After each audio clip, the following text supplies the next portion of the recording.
Bonjour à tous et bienvenue sur ma chaîne Mario Pokémon. Vous êtes sur la fiche stratégique des cartes Pokémon.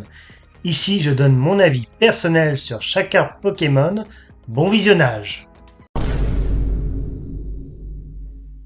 Mangriff, 90 PV, taillade. Pour un seul énergie, avec 10 dégâts, mais pas que. Lancez 3 pièces. S'il n'y a qu'un côté face, cette attaque inflige 20 dégâts supplémentaires. Donc ça fait 30. S'il a deux côtés face, cette attaque inflige 50 de dégâts, plus les 10, ça fait 60. Et s'il a trois côtés face, cette attaque inflige 80, plus 10 dégâts, ça fait 90 de dégâts. Alors, la carte est intéressante, c'est tellement aléatoire, c'est pas génial, c'est tellement aléatoire. Mais c'est vrai que pour une seule énergie, ça peut dépanner. Kecleon, 70 en PV, c'est son talent qui est intéressant. Expert en camouflage. Si les dégâts sont infligés à ce Pokémon par des attaques, lancer une pièce, et du coup, si c'est face, éviter ses dégâts. Et bien sûr, appuyer à ce Pokémon. Donc une chance sur deux que vous le touchez, sinon c'est même pas la peine de l'attaquer. Hein. Et la deuxième attaque, c'est Fouet les chouilles. Cette attaque inflige 30 dégâts à l'un des Pokémon de votre adversaire. Donc, mais par contre, n'applique ni la faiblesse ni la résistance aux Pokémon de banc. La carte est-elle intéressante? Alors si c'est pour jouer pile ou face, oui.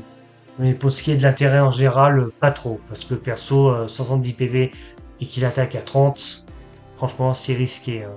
À part si, bien sûr, c'est pour attaquer un Pokémon de base et que vous n'avez pas un ordre du boss. Donc un Pokémon déjà faibli pour l'attaquer, hop, il est KO. Donc pourquoi pas. Frison, 132 PV, prêt à charger pour 2 énergies à 40 et avec 42 dégâts. Pendant le prochain tour de votre adversaire, si ce Pokémon subit des dégâts d'une attaque, même si ce Pokémon est mis KO, placez 6 marqueurs de dégâts sur le Pokémon attaquant. Donc en gros, si vous le mettez KO alors qu'il a utilisé cette attaque, vous infligez 60 de dégâts. C'est comme ça, c'est une sorte de casque brut. Ensuite, coup de boule fracassante. Coup de boule fracassant, 4 énergies, ça fait beaucoup, hein, pour 150 de dégâts. Là aussi, ça fait beaucoup. C'est assez intéressant. Cependant, il faudra défausser 2 énergies de ce Pokémon. Alors perso, pour qu'il soit optimisé pour bien attaquer, 2 énergies boomerang suffit largement pour qu'il ne défausse aucune carte. Et attacher éventuellement un double énergie incolore, pour que ça soit un minimum correct. Et la carte est-elle vraiment intéressante? La carte est vraiment-elle intéressante? Bien sûr que oui. Gouroutan, 120 PV pour une seule énergie, à ma merci, jusqu'à la fin de votre prochain tour. La faiblesse du Pokémon défenseur est maintenant de type normal. La valeur de la faiblesse ne change pas. Voilà. Donc la valeur de la faiblesse, donc c'est x2. Hein. Donc, mais l'autre attaque qui est intéressante, c'est claque pour 80 de dégâts, plus la faiblesse, ça fait 160 de dégâts. Mais le problème, c'est ça se fait un tour sur 2. Hein. Donc voilà, bon, ouais, bref. Pas génial. Après, c'est vrai que c'est 120 PV, 80 de dégâts. C'est très compliqué à placer. Ensuite, Terrapagos. Très joli Pokémon d'ailleurs. 120 PV. Bonne défense aussi. Et son attaque, c'est Charge Prisme. Et alors, cherchez dans votre deck jusqu'à 3 cartes énergie de base de type différent. Vous pouvez attacher à vos Pokémon Terra Crystal, cependant, comme il vous plaît. Donc il faut que ce soit absolument des Pokémon Terra Crystal qui doivent être sur le banc. Ah non, cherchez notre deck jusqu'à 3 énergies différentes, il faut attacher comme il vous plaît. Donc ça peut être n'importe quel Pokémon, mais il faut qu'il... sur le banc, oui, automatiquement sur le banc, parce que Terrapagos, c'est sur le poste actif. Donc forcément, oui, sur les Pokémon Terra Crystal, oui, c'est important. Ensuite, il faudra mélanger votre deck une fois que vous allez chercher toutes les énergies nécessaires pour attacher à vos Pokémon. Et l'autre attaque, c'est Tacle Violent. Alors, est-ce que la carte est intéressante? Elle est intéressante uniquement que si vous avez au moins 3 types d'énergie dans votre deck. Voilà. Après, pour tout ce qui est deck synergie, genre avec qui nécessite 2 énergies, c'est pas mal aussi. Hein. Donc c'est un bon Pokémon pour ça. Voilà. Alors, je vais voir. Flamme-Enroule, 110 PV. Talent instantané. Oui, on pensait que c'était instantané, mais pas du tout. On vous explique pourquoi. Lorsque vous jouez ce Pokémon de votre main sur votre banc, pendant votre tour, donc vous pouvez l'utiliser une seule fois tant que vous le mettez sur le banc, vous pouvez chercher dans votre deck jusqu'à 3 flammes en rouge. Donc why not? Les montrer, puis les attoucher à votre main. Mélangez ensuite dans votre deck. Pour chercher dans votre deck jusqu'à 3 flammes en rouge, vous pouvez les mettre directement sur votre banc, ce qui est génial. Mais surtout, sa deuxième attaque qui est beaucoup plus intéressante, c'est elle unie.